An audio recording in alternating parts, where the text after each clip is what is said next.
Nadie pregunta, entonces pregunto yo primero.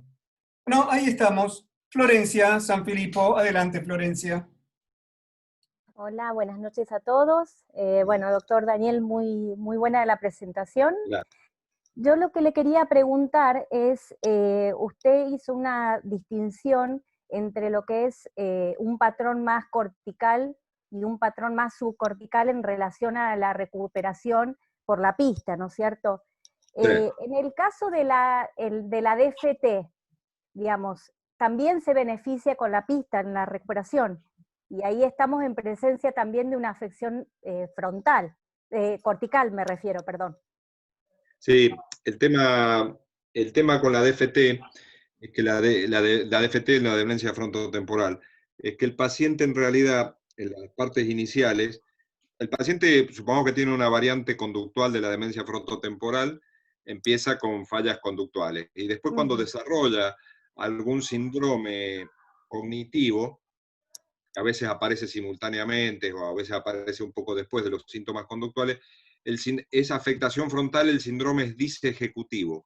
Entonces, en realidad, no tiene una falla de memoria hipocámpica el paciente. Lo que tiene es una falla de memoria secundaria a una falla de ejecutividad. Es decir, al fallar la ejecutividad, el paciente no tiene los medios para una adecuada recuperación, ¿sí? Entonces, en definitiva, se puede percibir clínicamente que el paciente tiene fallas de memoria, pero las fallas de memoria del paciente con DFT, con la variante conductual de la DFT, forman parte se dan en el contexto de un síndrome disejecutivo y como tal mejoran con las pistas, con las claves semánticas. Perfecto. No es una falla de memoria de hipocampo, es cortical, pero no es de hipocampo, es cortical, Bien. pero de corteza frontal, dorsolateral o ventrolateral, digamos, corteza premotor. Perfecto. Bueno, muchas gracias. Prefrontal, mejor dicho. Sí. Muy bien. Florencia, cerrá tu micrófono, por favor. Y aquí hay una lista.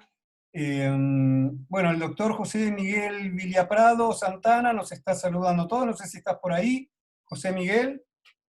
Si querías hacer una pregunta, simplemente un saludo. A ver, no quiero pecar de un mal coordinador. Bien, entonces sigue en la lista Guajardo, la doctora Guajardo, ¿por dónde andás? Que te vi en la pantalla. Ahí estás. María. Acá. Sí. No, quería que Daniel explicara un poquitito, ya que habló de la memoria hipocampal, cuál es la desventaja de las otras escalas de memoria que se usan, como el RAL o el Signoret, con respecto a la escala de Grover y Buschke con clave semántica. O sea, ¿cuál es la desventaja entre esas escalas cognitivas? Bueno, sí, perfecto, gracias, Elena. El RAL es el RABLT, Rare Auditory Verbal Learning Test, discúlpenme el inglés. Es una escala que te da una lista, uno le lee al paciente, no se las mostrás, uno le lee al paciente una lista de 15 palabras, el paciente las repite, se las volvés a leer, el paciente las repite, después, bueno, después de 5 veces le haces una distracción no verbal y le pedís que las repita, etc. El signoré es parecido, pero con 10 palabras. La diferencia fundamental que tienen con esta escala de Grover y Buschke, o FCSRT, Free and Cute Semantic Reminding Test, es el tema de la codificación. Tanto en el RAL como en el signoré, vos le decís las palabras al azar, y no te preocupás de darle una codificación semántica, de decirle, bueno, esto es una construcción, este es el instrumento musical, es decir, de darle a la palabra una contextualización semántica. Entonces, en primer lugar, no quitas el tema atencional. Vos realmente no sabés después, cuando el paciente no las recupera, si es porque no atendió, o sea, si realmente en algún momento las aprendió o las intentó aprender y se le borraron, o sea, no sabes si es un problema atencional o un problema de que no almacenó, que no atendió versus que no almacenó. Y en la recuperación tampoco tenés el tema de que si el paciente no recupera, le podés administrar las claves semánticas en el caso del Grover y Buschke o de las pruebas con codificación semántica, con lo cual te permite diferenciar los cortical de lo subcortical, ¿no es cierto? Entonces, en definitiva, las pruebas clásicas no eliminan el posible problema atencional y en segundo lugar no te permiten diferenciar si el problema es, para que se me metió un coso acá, si el problema es cortical versus subcortical, ¿no? No sé si a eso apuntaba tu pregunta, Elena. No sé Sí, si... perfecto, sí, gracias. En realidad las pruebas clásicas son las que primero se usaron. El RALB es de la década del 50, digamos, o sea, hace 70 años que está en uso. Pero en los últimos tiempos, digamos, está siendo reemplazado por estas pruebas que tienen codificación semántica. Si bien sigue siendo lo más difundido, el RALB, yo no sé que había un neurólogo que venía a un curso que hacemos de demencia que decía que era el RALB es a los neuropsicólogos como el Papa Nicolau a los ginecólogos, es lo básico. Digamos, una cosa, no me acuerdo si no era, Sí. no era Olari que hacía esa comparación muy ingeniosa. Bueno, Pero la verdad que ahora, en cierta forma, está en desuso. Habría que tender a usar más pruebas con codificación semántica y con recuperación con clave. Ya, está bien. bueno, muy bien. Vamos a continuar ahora con la doctora Elvira Soderlund. Elvira, tu pregunta, adelante. Hola Daniel, bueno, muchas gracias por la presentación muy clara y concisa. Yo te quería preguntar, ¿qué pensás vos? ¿Cuál es el rol actual de la evaluación neuropsicológica en el diagnóstico de las demencias, teniendo en cuenta, por un lado, el tema de los biomarcadores, que vos tenés experiencia, y que aportan, ¿no? Una evaluación neuropsicológica, y por otro lado, teniendo en cuenta sobre todo este contexto particular y que son evaluaciones largas y costosas, etc. Bueno, preguntas complejas si las hay. Yo creo que el diagnóstico, el diagnóstico de demencia o de deterioro cognitivo leve sigue siendo un diagnóstico clínico. Es decir, vos, un paciente, como nos decía Guido Dorman, un paciente puede tener biomarcadores positivos y ser cognitivamente normal. O sea que la demencia no la diagnosticás con biomarcadores. Vos, el diagnóstico de una demencia o de deterioro cognitivo leve o de depresión o cualquiera de estos síndromes es clínico, y dentro de la clínica la evaluación neuropsicológica es fundamental. Claro, cuando vos tenés el diagnóstico, vos a lo mejor podés afinar un poco la punta al lápiz y ver si es tipo Alzheimer o no, o es otra cosa, si te quedan dudas, y ahí usás los biomarcadores, pero el diagnóstico sigue siendo clínico.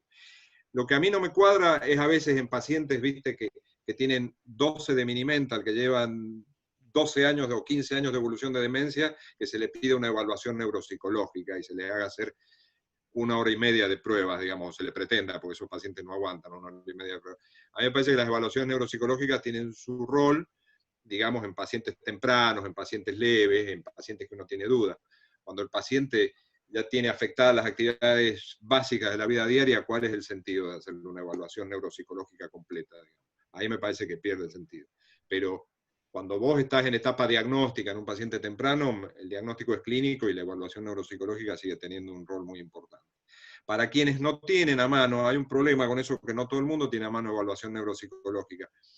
Si vivís en una zona alejada, etcétera, sos el único médico, etcétera, bueno, ahí tendrías, y es válido, que vos dispongas de una serie de test de cabecera y una forma de aproximarte, vos como médico, al paciente, si no dispones de un profesional neuropsicólogo cercano, hay test que el médico clínico puede hacer, si los aprende a hacer y los sabe hacer, y que son muy valiosos. O sea, no es necesario que tenga un neuropsicólogo al lado. Hay algunos test que los puede hacer un médico sin necesidad de sencillos, ¿no?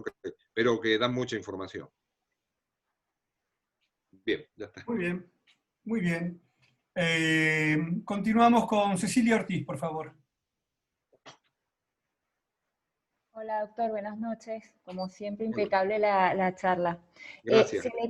Se me queda a mí un poco colgado porque hemos hablado de memoria verbal y se me queda acá colgada la memoria visual, en cuanto sobre todo a poder realizar un diagnóstico diferencial, una diferenciación entre demencias corticales y subcorticales. Sí. A ver, ¿y cuál sería un poco la duda? Puntualmente usamos el test de Rey, que sabemos que hay una versión más compleja que la otra, y en ese sentido, digamos, ¿qué nos diferencia en cuanto al rendimiento en el test? ¿Qué nos diferencia entre ambas? Sí, lo que pasa es que el test de Rey, Rey, uno hace el test de Rey, hace la figura compleja de Rey, le pedís que lo reproduzca, y después ahí lo puntuás, ahí ves funciones visoespaciales, y después al tiempo podés ver, después que lo distraes, le pedís que la vuelva a hacer de memoria, y ahí ves un score, digamos, cuánto marca cuando lo hace después de la interrupción. Esa es la forma de evaluar memoria visual. Para los que no están familiarizados, la figura compleja de Rey es una figura abstracta que tiene 36 componentes, bastante difícil de hacer.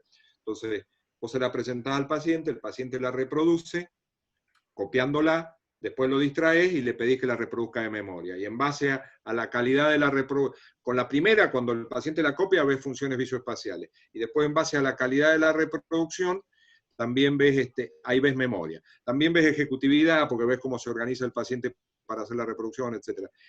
Yo creo que es una información complementaria, digamos. En general, lo que más hacemos son pruebas verbales. Creo que este test ayuda para ver el tema de memoria visual, pero es una información complementaria. No creo que pueda reemplazar a los clásicos test de recuerdos de palabras y sobre todo esto, ahora que tenemos este tema de la codificación semántica. Me parece que da una información más, pero no lo reemplaza. Y además, que te patee el claro, da tablero, información. Dani, déjame que te patee un poquito el hormiguero. ¿Puedo? Por supuesto. Mira. Iba a decir que da información de visoespacialidad y de ejecutividad que lo otro no da, pero sí. Claro, bueno, porque ahí tenemos, todo depende si es de inicio posterior, por ejemplo, un Alzheimer. Un Alzheimer de inicio posterior. Hay una variante de la enfermedad de Alzheimer, que en general es enfermedad de Alzheimer. Hay un síndrome que se llama atrofia cortical posterior, donde los pacientes suelen tener memoria y orientación preservada y empiezan con mucha disfunción visoespacial. Ahí sí, vos podés ver que el paciente en la parte de memoria verbal anda bien, y todo lo que tiene que ver con visoespacialidad, incluido lo que tiene que ver con figura compleja de Rey, anda muy mal, digamos. Y hay una disociación, por así decirlo. Son pacientes que están muy mal de las funciones visoespaciales, de todo lo que tiene que ver con funciones visoespaciales, y realmente tienen curiosamente memoria preservada, orientación preservada, y tienen Alzheimer esos pacientes. Es una forma de presentación visoespacial de la enfermedad en general tienen enfermedad de Alzheimer, otros tienen degeneración córtico-basal gangliónica, tienen enfermedades más raras, pero la mayoría de esos pacientes tienen Alzheimer con una forma de presentación muy rara. Es una forma de presentación que se da alrededor de los pacientes, personas alrededor de 60 años. Ahí sí aplicaría lo que dijo la doctora Cecilia Ortiz, digamos, la figura compleja de Rey marcaría una gran diferencia, porque vos ves una figura muy alterada y la memoria verbal del paciente es relativamente preservada. Entonces ahí vos te vas para atrás y acá pasa algo a nivel posterior. También puede tener un Lewy ese paciente, ¿no? Que también deteriora mucho las funciones visoespaciales, preservando relativamente las demás cosas al principio, ¿no? Claro, eso yo me pregunta, cuando tenemos casos de deterioros en los cuales las presentaciones son atípicas, entonces ese dato nos aporta información extra para poder...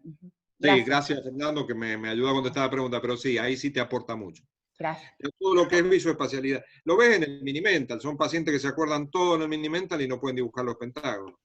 Pero Cecilia, no es una presentación atípica. Es la típica presentación visoespacial de un modo menos frecuente de inicio de las enfermedades. Pero no es que sea típico, ¿eh? Es lo típico, solo que es menos frecuente. Sí. Gracias. Bien, continuamos. Che, Dani, te atajás todos los penales vos, ¿eh? ¿Eh? Te estás atajando todos los penales, qué bárbaro. Hago lo que puedo. Muy bien. Seguimos. Julito, el doctor Julio Herrera, por favor.